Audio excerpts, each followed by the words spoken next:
As Nigeria joins the rest of the world to celebrate International Workers' Day, the onus lies on us on this program to take a cursory look at labor-related issues in Nigeria, especially as it has to do with public relations. Oftentimes, labor issues are also seen as being contentious, but the major veritable instrument that will be a lasting solution to solving some of the problems or issues that may face labor workers in Nigeria is public relations. And how do we use public relations as an instrument of solution to so many issues that may crop up on the negotiation table? And that is what we're going to discuss today on Your Image, labor issues and public relations approach in resolving them. Today, I have experts in public relations as well as labor-related issues in the studios with me. In the studio, I have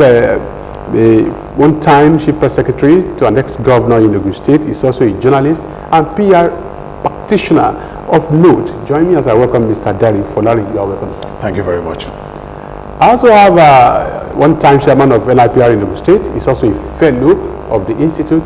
But today, he also has some knowledge as far as labor issue is concerned. He has been a labor leader at different times when he was in service, and I'm sure he's also an expert in that area. Mr. Akin Okudero, you're welcome to the show. Glad to be here. Let me start from you, Mr. Akin Okudero. The question is that why labor issue is always seen as being contentious, controversial over the time. When you hear labor, NLC, or TUC, or any labor-related organization, we see them as being controversial. What brings about this opinion on them? Well, from time immemorial, when the welfare issues were in the front burner, you remember that there was this issue of racism when blacks were being maltreated, were being denied of their rights, and so many other issues. That was the beginning of the formation of what we call unions, so to say. And then later, when workers within a particular organization begin to realize that for them to be given adequate welfare, then there was a need to also begin to do what we call collective bargaining. And when you, as a worker who is less powerful, so to say, who will be competing with the promoters of businesses, government officials, and so many powerful forces within the system, then you have a Herculean task. So labor issues will always be contentious because even ordinarily, rights are not given unless you fight for them. Even in the Western world, where there seems to be democracy, where there seems to be appreciation of people's rights, that's when you talk of freedom of association, freedom of this and that. Yet, we have issues, we have crises, and that's why it will always remain contentious.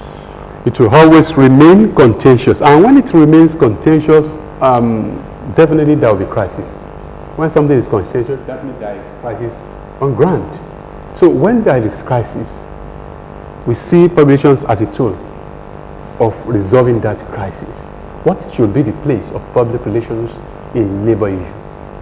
Well, PR, we assist labor and even management to have a holistic view of the issues. You know, it will not be just based on labor angle now. A holistic 360-degree view of the issue. Because, you know, PR, you analyze trends and you predict consequences. So if your if the welfare of the workers, you know, if attention is not being, if due attention is not being paid to it, so the labor union will advance this to management, and in doing it, they'll say, okay, look, for 2 years now, you have not promoted us. We want promotion. This is our due. This is our right. And you know, eternal vigilance is the price of liberty. You know, so because for you to ensure that you get your rights, you know, you need to articulate what you need. And management also will look at the funds that they have. Say, because of XYZ, we cannot do this. So this is where the conflict comes in. Let me interject. Must we fight for our right before it is given to us in an ideal society? Well, it's not fight really. Okay. You know, it's asking for it. Okay. It's not fighting. Okay. Asking for it. Sorry, Mr. Management. Okay. 2 years have passed. Our members should be moved to the next level. Management will say, sorry, we can't do this now because the resources are not there. Paucity of funds. So yes, you now have the time to say, okay, if you can't take 10, why not 5? This dialogue comes in. And you know it is better to judge than to war. So even the conflicts that you have, it will still end at the round table. So why not, you avoid know, it? avoid it and exhaust all issues. You know, if there should be plan A, plan B, plan C, and plan D, you know, it's a give and take kind of thing. You know, it's not winner takes all, it's give and take. It's give and take. Let me go back to Mr. Akiokuda. Oftentimes, when labor people are agitating for one right or the other, oftentimes we see it as being a lost battle, and this is not is related to probably lack of education on the part of unionists, so to speak. Don't you think there should be need for proper labor education on the part of those people who lead this struggle? Your opinion? Well, I thank you for even injecting that. It's not just lack of education. Yeah, let me first of all delve into the area of labor education that you touched. I give kudos to those people who have earned their time in labor-related issues, and those people who have aspired, who have climbed the rungs of the ladder and get to the peak of the labor. But let me say this. The current trend now is that politics has encroached into union matters. Can you please expatiate more on that? Nowadays, people who are deep in industrial labor relations, people who are round pegs in a round hole, dealing over the years in labor-related matters, most of them, when it comes to change of batting, they are not privileged to be there. Money, politics is now the issue. They now play a prominent role in getting some people to ascend to the height of the labor ladder. So now, besides education, and let me say this, there is need for serious education.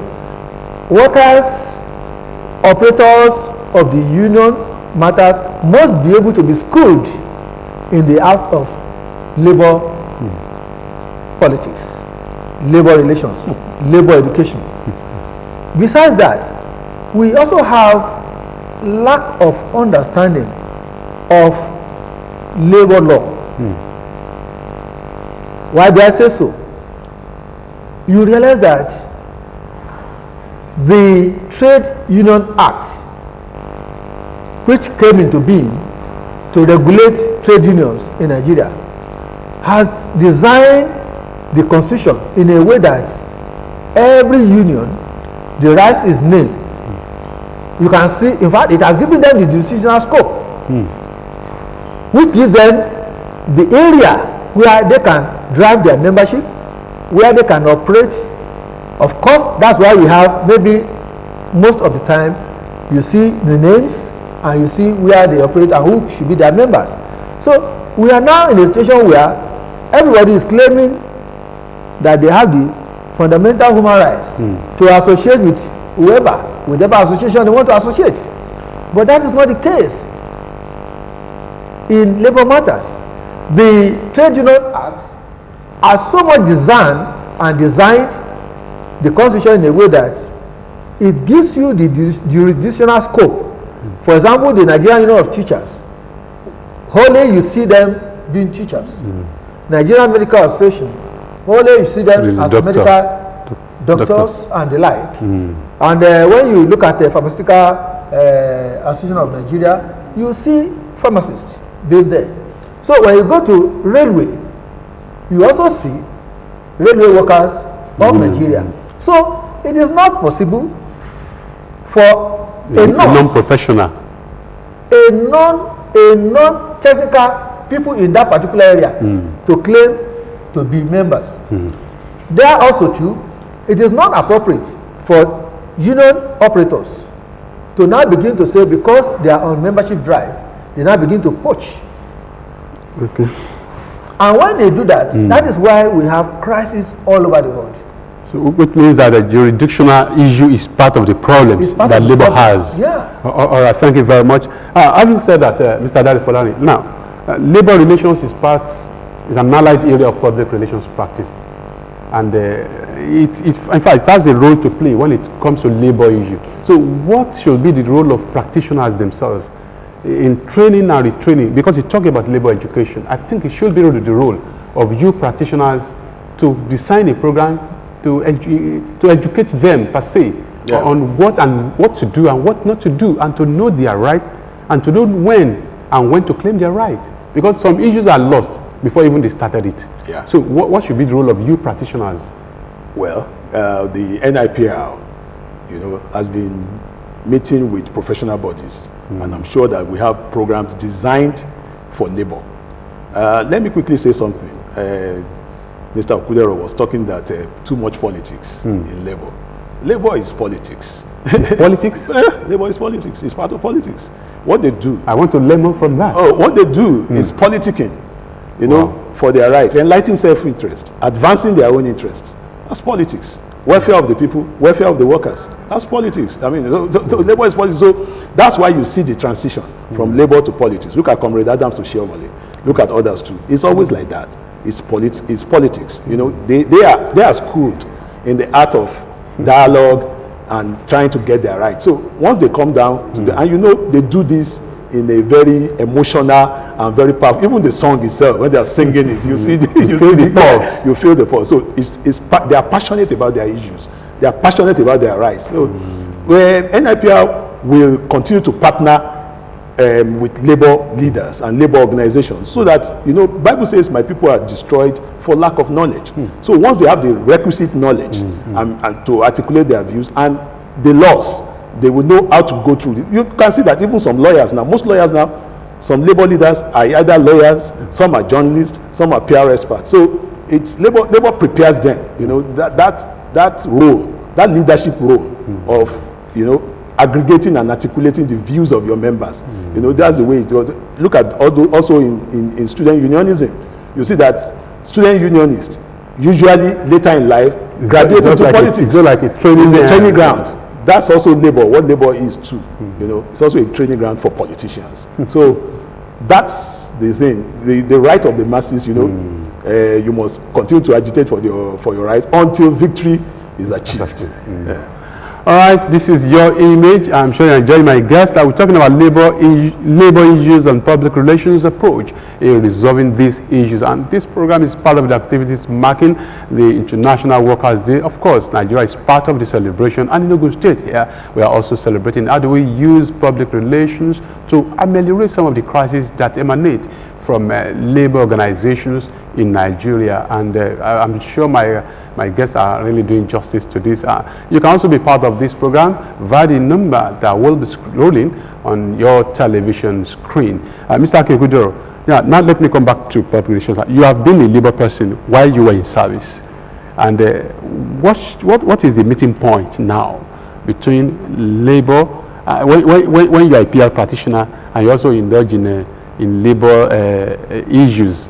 So don't you think there will be a clash of interest in that? No, the first thing first, that let me paint a scenario for you. Okay. When I was the National Organizing Secretary for a particular union, a senior union, the first thing I made them to realize is that there is need for research. Where are you coming from? Your background. Your background. Who were the members, that is the member organization of your union? What were their areas of operation? What were the motives? What were the vision that they had?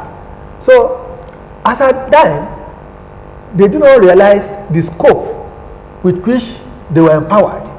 They were limiting themselves to very mighty organizations that belong to them.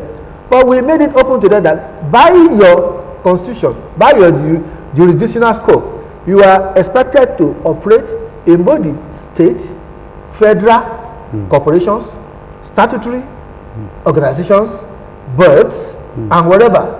So, you know, that their eyes were wide open, and they now realize that yes, they should not limit membership to a particular area that they were operating.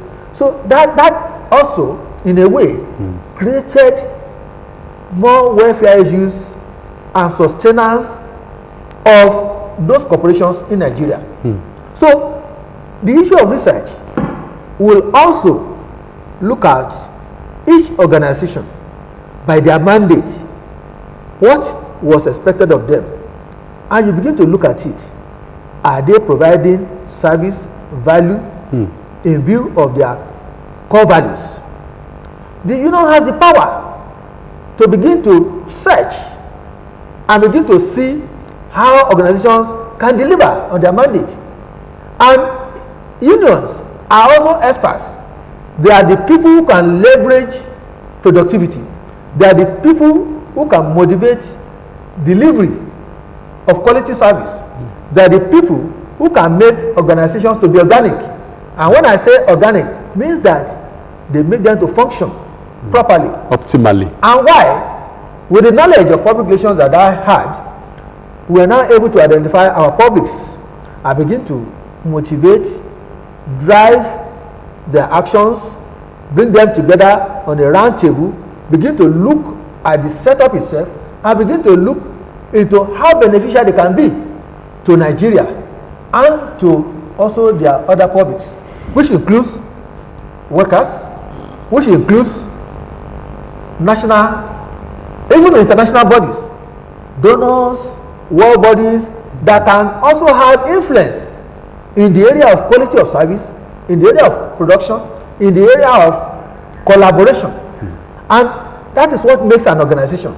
Because when the union is able to identify each role that the public is supposed to play, then you will see that the functionality of every sector in that organization becomes very open. And then you see everybody being engaged, you see harmony, you see productivity, you see return on investment, and you begin to see a higher level of leverage. Thank you very much. Now, Mr. Adefolani, I can see you were smiling when he was talking. But you painted a scenario the other time when you were speaking, and you talked about starting labor struggle when they were in school. I mean, student unionism. And don't you think that should be the responsibility of NIPR? Having an institute where people will be trained from the grassroots, and they continue like that until you get to the peak of their career. Yeah, because it is very important, because when you are talking about labor issue, you should not forget public relations as an instrument, because you can go to war without ammunition. It is easy. When you are skilled in public relations, you can easily get whatever you want to get without banging the table. So what should be the role of NIPR in this? Yeah, well, NIPR should continue to enlighten this set of students and the labor unions, so that, you know, it's not everything that you agitate, you know, you forcefully for. Bible says wars are won by skillful strategy. You need to be strategic. You design your strategies and you know how to get it. You know, there is a time to retreat. There is a time to even give. You know, just like a game of chess. There are pawns. You just give. Say, okay, let's give management this, so that you are aiming to get something better. So they should all be schooled in this art of PR, and they should imbibe. But they have PRO. Don't forget that all these unions have PRO. And are they professionals?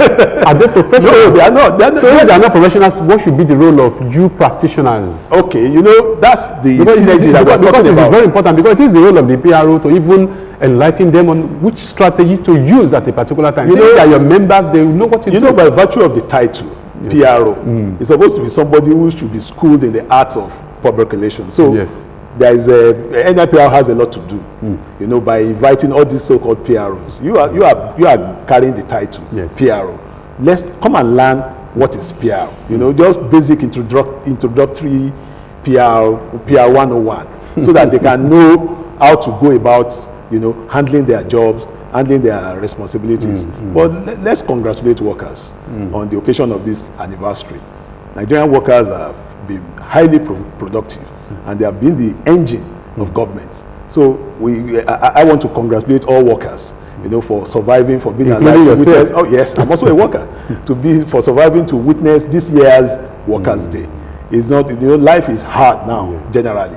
So for surviving it, despite all odds, I want to congratulate all workers, and I want to just enjoin them that they should not lose hope. You know, they should continue to agitate until, you know, like they said, until victory is achieved. Yes. Thank you very much. Mr. Kodero now, he has congratulated workers, but what I want us to point out now is that if you don't agitate, especially in this country that we have found ourselves, your right will not be given to you.